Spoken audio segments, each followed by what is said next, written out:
Okay, so in this section, we're going to look at the role exercise has in pulmonary function. And so, a couple of key things to grasp here are one, there is little evidence that exercise improves pulmonary function.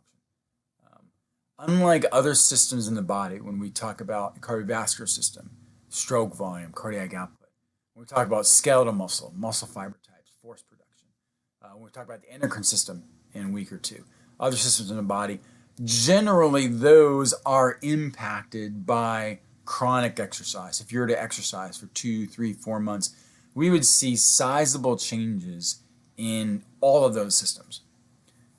The same can't be said for pulmonary function. There is little evidence that chronic exercise has a real profound effect on lung structure, on alveoli, on airway diameter per se. There just isn't great evidence. And so we often say that when it comes to exercise, pulmonary function, though important, isn't something that generally changes much. Likewise, and kind of second most important thing, there's also little evidence that this is a limiting factor when it comes to exercise ability. In other words, if we were to try to discover why is it you can't run farther or have more endurance, lungs are usually not to blame. It's usually not because of poor pulmonary function. Usually it's because of the Fick equation. Cardiac output, stroke volume, AVO2 difference, it's muscle fiber types, it's neuromuscular, it's central nervous system, it's things like that. Very, very rarely is it that you can't get enough air in and out, which we call minute ventilation, VE. Very rarely is that the case. Now, it may feel that way. And we often say, oh, I'm so winded. Very, very rarely, and there's cases, but pretty rarely, is it that. Now, there's typically things that make it feel that way, but generally those things are cardiovascular. They're not really pulmonary function. Having said that, pulmonary function does still have a role when it comes to exercise, not surprisingly.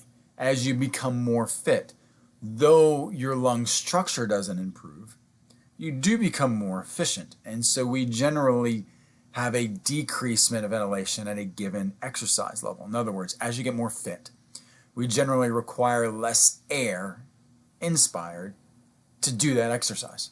And that's not surprising, right? As we do an exercise and get more fit, we need to breathe less for that given amount of exercise.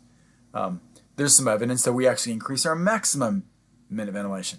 But this honestly is probably more because of other systems getting better, not so much lung structure getting better. So there are some things here that relate to pulmonary function and exercise. Another thing, which we've actually alluded to way back in chapter 3 and 4, when we talked about the lactate threshold or the anaerobic threshold, the idea that there is a point during increasing exercise where we produce more lactate than we can buffer. Right? That's the lactate threshold or the anaerobic threshold. Now, the best way to measure that is to measure blood lactate. However, because the reaction in the body to buffer lactate, to buffer acids, that reaction, a byproduct of that is CO2.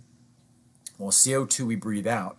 So not surprisingly, when we hit that anaerobic threshold, we actually start to breathe out more CO2 and we start to breathe more.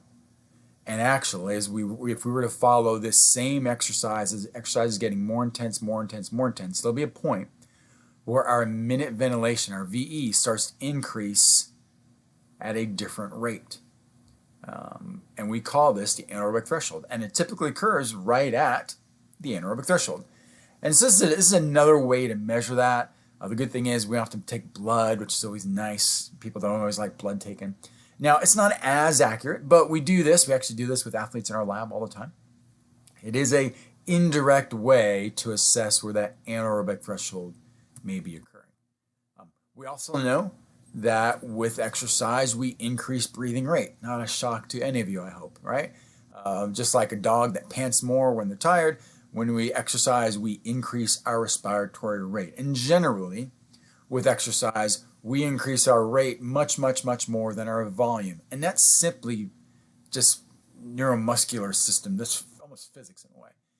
We just don't have the the muscle force to have a huge inspiration and expiration for long periods of time. It's much more neuromuscularly efficient to increase our rate than increase our volume. However, there are times we do change these. And we have a term for this. This term is called entrainment. And it's something that I'm certain every one of you have done. Every one of you have gone swimming at some point, right? And so my guess is when you swam, I hope, when you swam, when you breathed air in, your head was out of the water. But then when you put your head down in the water, you didn't breathe in, or you breathed out. You expired, right? And so if you swam, if you learned swimming lessons somewhere, you inspired, something like that. You changed your breathing pattern. You entrained your breathing pattern based on an external variable, in this case, water. And it was for very good reason.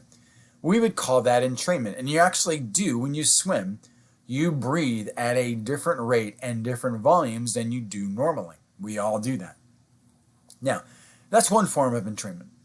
There are other forms, though. We see it in horses and other animals all the time, where if you have a horse, large animal, very heavy, large rib cage, it's actually advantageous to time your breathing with where you are in your gait cycle, whether you're in the gallop, in midair, or on the ground. And horses actually time their breathing pattern with their stride frequency. We call that entrainment. By the way, there's evidence that highly trained athletes do the same thing, particularly runners. And so if you're ever going for a jog sometime, see if you do that. See if you time your breathing to your stride frequency to when your feet hit the ground. It's actually not uncommon. Now, does it improve performance? There's not great evidence it does, but it is something that we often see in individuals. And this is another way that exercise and pulmonary function are connected to each other. Now, one last way, and this gets us more to a clinical side, has to do with the airways themselves. Now, if you recall, when we first talked about blood vessels and blood pressure, one of the things we talked about was resistance to flow. And as resistance increased, pressure was affected. Pressure would change. Airways are very similar. Airways are just like blood vessels. Blood vessels carry blood. Airways carry air, but they both are tubes, right? They have diameter. And as you change that diameter, you will change resistance. Not surprisingly, if you decrease that diameter, you're going to increase resistance. You're going to make it harder for airflow to get through. Now, that's really key because some have thought, well, hey, is there a way to fix that? Right? I mean, if there is a way I can always keep the airways as wide as they can be, wouldn't that be a good thing? And that's where we got nasal strips from. I am old enough to remember when nasal strips were really popular, maybe 90s, early 2000s, they became really popular. The idea being is that if you put these strips on your nasal passages and kind of lifts your skin up so you can breathe through the nose better, the idea being decreasing resistance, you can increase volume, more oxygen. Sounds like a great idea. And the physics is correct. That yeah, you can reduce nostril airway resistance. However, there is one big factor this overlooks. It's that when we exercise, we typically don't breathe through our nose. If you don't believe me, go for a run sometime, tape your mouth shut, and see how long that lasts. Because most humans at best can get in maybe 13, 15 liters of air through their nose per minute. It's just too small of an airway. When you're exercising, you're getting in 70, 80 liters of air. It's just not possible. And so although this does alter airway resistance, and that's great, it isn't much help in performance. Now, I'm not going to talk about does it help you sleep better. I'm sure it does for some people. We're not judging that. There may be other clinical applications where this is beneficial. For the very least, just so you can breathe when you have a cold, I'll give you that. But when it comes to exercise, there's very little evidence that these are going to help to improve actual performance. But this does open a door or an idea to a last thing, which I'm guessing some of you have heard of, this idea of exercise-induced asthma. The idea that, wait, maybe there are times during exercise where resistance in the airways becomes an issue. And there are. And there are instances, there are individuals who, when they exercise, the exercise itself causes bronchoconstriction, causes narrowing of the airways. When you narrow those airways, it gets harder to breathe. When it's harder to breathe, you feel short of breath. We call that dyspnea. Makes it more difficult to engage in activity. And this is a very real thing in a small group of people who suffer from this, that exercise-induced asthma can definitely impair performance. And there are athletes who struggle with this. Now, the good thing is there's medications for this. There's bronchodilators, which can dilate those airways. There's also good evidence that one of the ways to improve exercise-induced asthma is have a longer warm-up. In fact, people who have this will tell you that when they engage in a much more prolonged warm-up, that limits that constriction, so that when they get to peak exercise, they don't have this type of asthmatic response as you might typically see. Now, again, this is a subset of people. I will tell you, I know there's times people will say, well, I can't exercise very much because I get asthma. I will tell you this is a very small percent of the population. I'm not saying if someone tells you that's an issue that they don't have asthma, they may have other things. They may just may have a very low fitness level. But this can be an issue, and there are ways to correct this. This is something that we can reverse, that we can improve, and honestly, for the most part, eliminate with treatment, with a proper warm-up.